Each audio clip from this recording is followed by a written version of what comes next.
Why do some people feel more alive around others, while being alone slowly drains them? People often assume that those who love social gatherings are just outgoing, confident, or attention-seeking, but psychology tells a much more layered story. Liking social events isn't just about personality. It's about regulation. For many people, being around others helps their nervous system settle. Conversation, laughter, shared presence, these things provide stimulation, reassurance, and emotional grounding. Connection becomes a way to feel balanced. Some people recharge alone, others recharge together, and neither is better or worse. For people who enjoy social gatherings, silence can feel loud.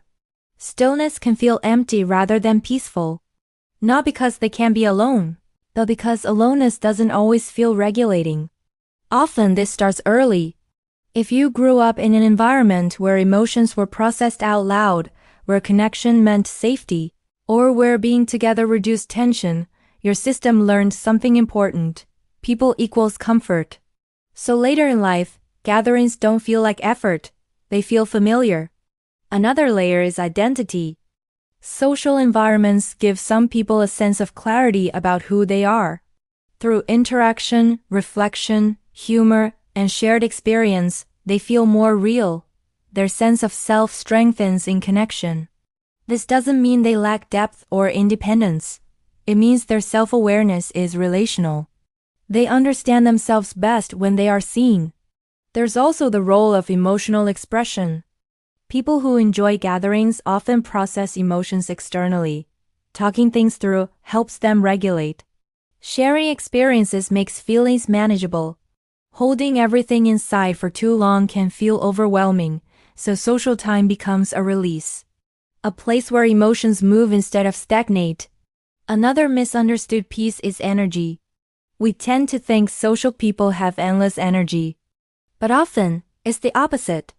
They don't have more energy, they generate energy through interaction. Connection stimulates dopamine, oxytocin, and a sense of belonging. These chemicals aren't just pleasant, they're stabilizing. So when social people isolate for too long, they don't feel calm. They feel dull, flat, disconnected, not because they're addicted to people, but because their system is understimulated. Some people also associate gatherings with meaning.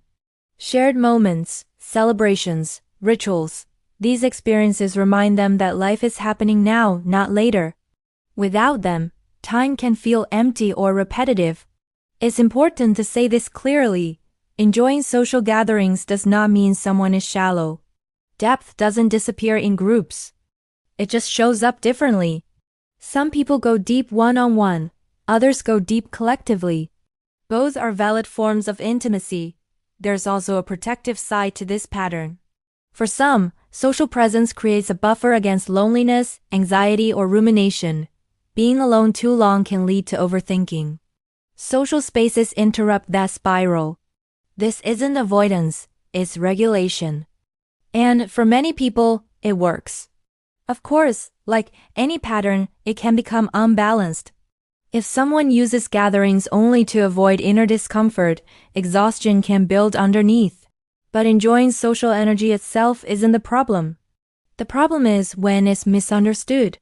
Social people are often told to slow down, be alone more, or learn to sit with themselves, as if connection is a flaw. But humans are wired for connection in different ways. Some people meet themselves in silence. Others meet themselves in shared laughter. Neither is less authentic. What matters is whether the behavior feels nourishing or depleting. Healthy social energy feels grounding. Unhealthy social energy feels frantic. The difference isn't how often you go out, it's why you're going. When gatherings feel like choice, they bring joy. When they feel like escape, they bring burnout. For people who love social environments, the goal isn't to become quieter or more withdrawn, it's to understand their own rhythm. To know when connection fuels them, and when rest is needed. You don't have to justify liking people. You don't have to explain why you feel better around others.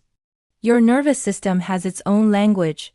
And for some, that language is connection.